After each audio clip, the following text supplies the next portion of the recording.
From diss tracks going too far to legal issues damaging images for good.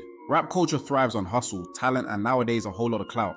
But for some artists, that notoriety and mainstream attention turns into an unexpected downfall. In today's video, we look at the events of rappers whose careers went from meteoric rise to shocking decline in a single unforgettable moment. Starting off with DaBaby, who has slowly become the internet's most hated rapper. But how did he end up here despite being one of the biggest rappers of 2019 and 2020? His actions range from insulting fans to getting angry at flight attendants. Bug, we gonna pay all that for that flight, you gonna comb your head. Straight up, dog. If we gonna pay all that, you gonna comb your head. The least you could do. But the turning point began with his beef with kids YouTuber Jojo Siwa. In his song Beatbox Freestyle, DaBaby held up a photo of Jojo and called her some disrespectful names. The snippet went viral on Twitter, gaining over 1 million views and sparking confusion. People were baffled that he would target a kid's YouTuber. A tweet summarizing the confusion read, "What the F did Jojo Siwa do that made DaBaby mad like that?" Even though a lot of people laughed about it, most people thought it was out of line to target a child. Even James Charles chimed in, questioning why DaBaby would diss Jojo Siwa, noting that she's much younger, richer, and taller than him. Instead of ignoring the drama, DaBaby responded on Twitter. He clarified that his wordplay was misunderstood and that he had no real issue with Jojo Siwa. He even mentioned that his 3-year-old daughter was a huge fan of Jojo. While his response was decent, it showed that he was paying attention to the drama, which didn't help his hardcore image. But this was only the beginning of DaBaby's controversial activities. So at Rolling Loud, DaBaby made comments about people with HIV, basically implying they weren't welcome at his shows. You didn't show up today with HIV, AIDS, any of them deadly sexually transmitted diseases that'll make you die in 2-3 weeks. Put a cell phone light in the air. Lady, if your smell like water, put a cell phone light in the air. Fellas, lights up. Fellas, if you ain't sucking in the parking lot, put your cell phone lights in the air. Let's be real about this shit. The event was streamed online and the internet was quick to discuss what he just said. But instead of staying silent, DaBaby responded with an Instagram livestream. He defended his statements, saying they were taken out of context, but this only brought more attention to the issue. Celebrities like Elton John, Madonna, and Dua Lipa expressed their disappointment, which only added to the backlash. You gotta remember, these are some real influential people, so evidently it wasn't harder for people to start attacking DaBaby for what he said. The pressure was definitely getting to him, even though he tried to not show it. Despite his claim of not worrying about the criticism, DaBaby was left with no choice and eventually apologized. He posted a statement on Twitter, apologizing to the LGBTQ community and acknowledging the need for education on HIV and AIDS. Unfortunately, however, his apology seemed insincere and forced, as he later stated he didn't fully agree with it. He said he only apologized because the backlash was affecting his income, which made the apology feel more like damage control than genuine remorse. The impact on his career was huge. He lost sponsorships, including a potential meal deal with Burger King. I had my own meal at Burger King. A lot of people don't know that. It was called the Jonathan Kirk meal. They wanted to use my name. I shot a commercial for it and everything. Oh, like right before everything popped off. Yeah, they had my name on the box, everything. Did it like come they out? had me. No, that's when all the controversy and shit So popped wait, off. what's it? Festivals like Lollapalooza and Governor's Ball dropped him from their lineups. Even his team behind Day in Vegas replaced him with another artist. The financial loss was huge, with DaBaby revealing that his comments cost him $30 million worth of shows.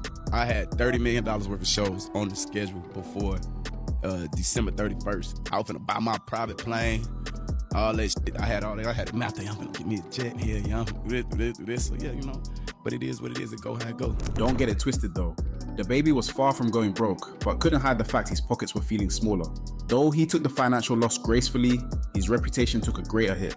And this wasn't the only thing that took a loss. DaBaby's music sales also suffered. His latest album, released in September 2022, sold only 16,000 units in its first week, an 87% drop from his previous album. Even the music video for one of his new songs, Boogeyman, featured a seemingly performative apology to the LGBTQ+ community, which came off as insincere and only fueled more controversy. Not only this, but DaBaby's actions continued to draw negative attention. He attacked a fan at a club for putting a flashlight in his face, resulting in another apology video. Then a clip of him being rejected while trying to kiss a fan went viral, leading to more backlash. His tweet about voting for Kanye West also drew criticism, with people questioning his judgment. It just seems like DaBaby doesn't want to be a liked individual. The rumors about him going broke were even more solidified when earlier this year he was accused of scamming a YouTuber for 20 bands. So basically the YouTuber La Mike, known for making the speed dating videos where celebrities meet 20 women. And so he paid DaBaby $20,000 to be part of it for one of his videos. But now Mike's claiming DaBaby took off with the cash without finishing the taping. So on April 14th, La Mike went on social media saying, DaBaby ran off with the $20K I paid him for a video and told him not to scam him. Lil Mike was basically on his knees begging DaBaby to come back and finish the shoot. He explained that if DaBaby comes back, he will fix any issues there was. He even posted a pic with DaBaby and a video showing DaBaby leaving the set, looking mad about how some crew members were acting. Bro. Yo, check. Oh my God. I just delete it, bro. Just delete it. Just delete it. But you playing like I'm a whore or something.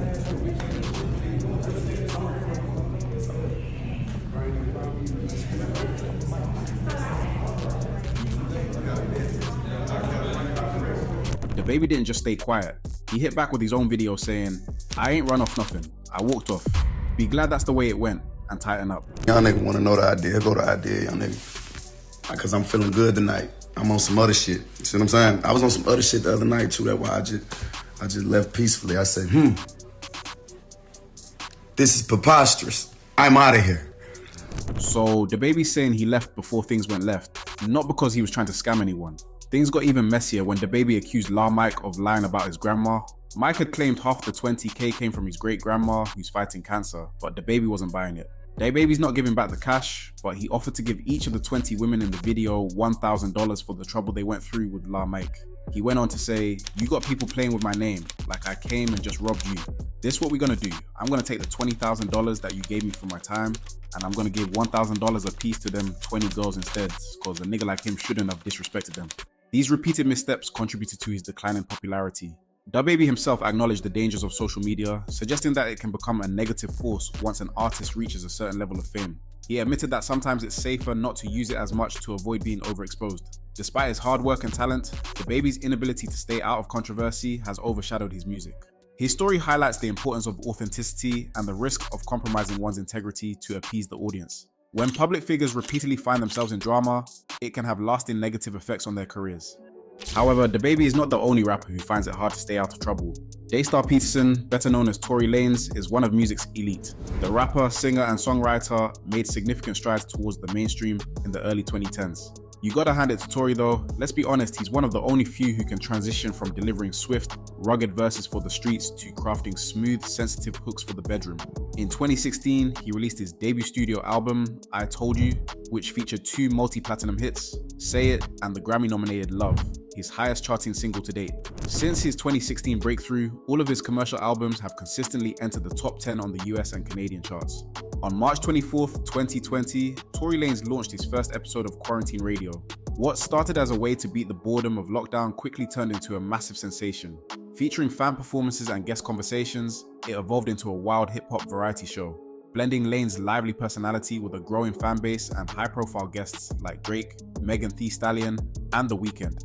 Tory's Instagram live stream set new records, peaking with over 375,000 viewers when Drake joined the show. However, the show's creativity took a dive as it became more of a twerk contest, giving huge exposure to the participants. Literally, some Instagram accounts gained over 2 million followers just from appearing on the stream. As the show pushed boundaries and got more X-rated, Instagram eventually banned Tory's account from live streaming due to a controversial incident involving a Mario costume and a giant gummy worm. Then November 13th, it only made perfect sense that Tory would announce that Quarantine Radio would move to the adult platform, OnlyFans. Fans could now pay around $10 a month to watch a show without restrictions. Regardless of the issues, Lane's online presence skyrocketed, capitalizing on the pandemic's unique circumstances.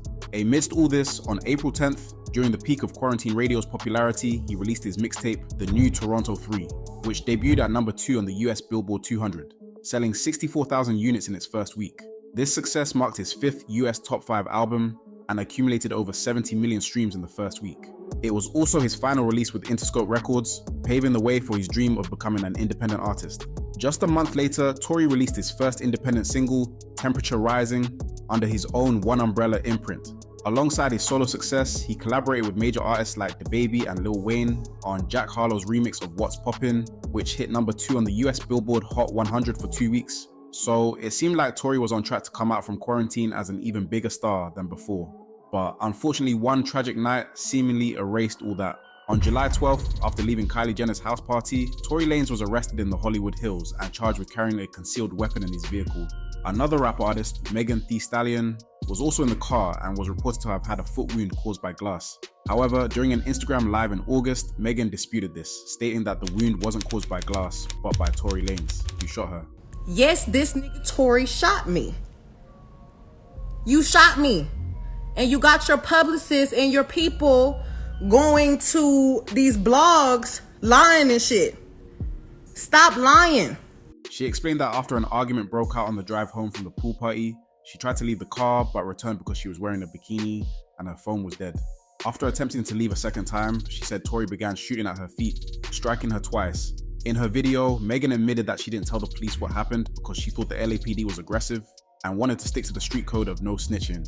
In hindsight, she recognizes that she should have been upfront immediately. She has since claimed that Lanez offered her and her friend money to keep quiet about the event, an allegation denied by Lanez's lawyer. Many people have chosen to boycott Tory's music since Megan's Instagram Live, with artists such as Kalani and JoJo removing Tory's features from the deluxe versions of their respective albums. When Lanez was arrested, it was only a charge of carrying a concealed weapon in the vehicle, not for allegedly shooting Megan, but was later charged with 1 felony count each of assault with a semi-automatic firearm, personal use of a firearm, and carrying a loaded unregistered gun in a vehicle. Although he continued to release amazing music, possibly the best of his career, and has just released an EP titled Prison Tapes. Regardless, objectively, Tory's public image was ruined. No one wanted to be associated with the guy accused of shooting Megan Thee Stallion in the foot. Sadly, Spotify and Apple Music ended up removing him from their playlists, putting his career on hold. And then on August 2023, the Los Angeles Superior Court judge sentenced 31-year-old Tory Lanez after his conviction on 3 felonies to 10 years in prison. But the opinions on whether Tory deserved prison time is divided. Some people even believe he's completely innocent. And Megan was lying on his name this whole time. His sentence concludes a dramatic trial that sparked a cultural firestorm in the hip-hop community, raising issues such as the reluctance of black victims to speak to police, gender politics in hip-hop, online toxicity, protecting black women, and the specific brand of misogyny black women face, known as misogynoir. It's a situation that will go down in hip-hop history. And recently we've been watching history, we've finally witnessed the battle we've been anticipating for nearly 2 decades. The top true-to-form rapper versus the biggest pop star of our generation. This feud has put Drake in a tough spot, with people in clubs booing when his music comes on. Vlog, no, make some noise for yourself tonight.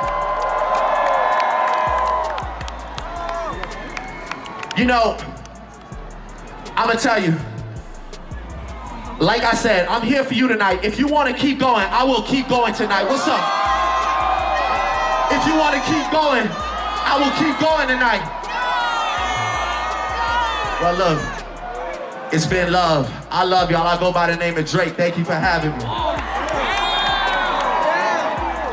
The internet is mocking him, calling him a minor creeper, and even the biggest Drake fans have to admit this has tarnished his reputation. A minor. These are 2 artists I followed for a long time. Despite their different styles and catalogs, they've always been compared when discussing the best rapper of the generation. Kendrick Lamar is hungry and driven. People used to talk about the big 3 rappers, Drake, Kendrick, and J. Cole, but recently, J. Cole has stepped back from that spotlight, possibly to avoid getting caught in the drama. And with the way things have gone for Drake, I don't blame him at all. Kendrick has never been interested in a friendly competition. He didn't want to be part of any collaboration, clearly stating it's not the big 3, it's just a big me. This rivalry has escalated with Drake and Kendrick exchanging harsh words and accusations, leading to a boiling point in the hip-hop community. Drake, despite his popularity, has more haters. His career has had more scandals and he's known for changing his persona every year. Kendrick, on the other hand, has always been more calculated and prepared. This battle has become a series of strategic moves, with Kendrick baiting Drake and delivering punch after punch. Drake's responses, while good, have not been enough to overshadow Kendrick's relentless attacks. The controversy has even dragged in other figures and resurfaced old rumors about Drake's questionable behavior with minors. Despite the lack of concrete evidence, the damage to Drake's reputation is evident. Kendrick has masterfully played this battle, putting Drake on the defensive and forcing him to respond to serious allegations. It's not just about the music, it's never been just about rap. It's about power, influence, and the balance of reputation in the hip-hop industry. While Drake has been the bigger star, Kendrick's strategic and relentless approach has given him the upper hand. The internet has gone wild with this beef, with memes and discussions flooding social media. Fans are taking sides, and the hip-hop community is buzzing with every new development. Kendrick's approach has been meticulous, hitting Drake where it hurts the most. He's not just going after Drake's music, but his character and reputation. Drake's been caught off guard, scrambling to defend himself. His latest diss tracks, while impressive, haven't been enough to counter Kendrick's calculated blows. Kendrick has a way of making his attacks feel personal, digging deep into Drake's past and calling out his actions. It's a psychological game and Kendrick is playing it masterfully. This feud has also sparked a larger conversation about the state of hip-hop and the behavior of its stars. Drake's interactions with younger fans have come under scrutiny, and the allegations against him are being taken seriously by many. Kendrick has used this to his advantage, highlighting these issues in his diss tracks and forcing Drake to address them. Meanwhile, fans are divided. Some are sticking by Drake, arguing that his talent and influence outweigh the accusations. Others are siding with Kendrick, applauding his honesty and his willingness to call out problematic behavior. It's a clash of titans, and the outcome is far from certain. Drake's latest responses have shown that he's not backing down. He's fighting to clear his name and maintain his status as one of the biggest stars in music. But Kendrick's relentless attacks have put him on the back foot. Every time Drake tries to respond, Kendrick is there with another punch, another accusation, another reminder of Drake's past. This battle is a reminder of why we love hip-hop. And it's exactly what we needed. It's raw, it's real, and it's filled with passion. Both Drake and Kendrick are fighting for their place in the industry, and neither is willing to give an inch. The stakes are high and the drama is palpable. But at this point, with everything that's happened lately, you have to wonder, what's next for Drake? Drake's fame is a blessing and a curse. He's killing it in the game, but he's also always under the microscope. Every little thing he does gets picked apart, and even the smallest slip-up blows up big. Kendrick, though, he's all about that respect and realness. He's built his career by keeping it authentic and making the music his #1 priority. People see him as a genuine artist who's in it for the art, not just the hype. I don't think Drake will back down and will continue to throw in any sneak disses wherever he can, as he continues to do this through his IG stories. All in all, this beef ignited through it's a clash of styles, of personalities, of approaches to fame and success. And as rap fans, we're all here for it. Overall, these rappers have become stars who stumbled, and depending on how you see it, you might say they've crashed out completely. It's important to remember fame isn't forever and doesn't equal likability, as shown one wrong move can rewrite your legacy for good. Anyways, if you stay to the end, you're a real one. Like, comment and subscribe, and until next time, I'll catch you in the next video.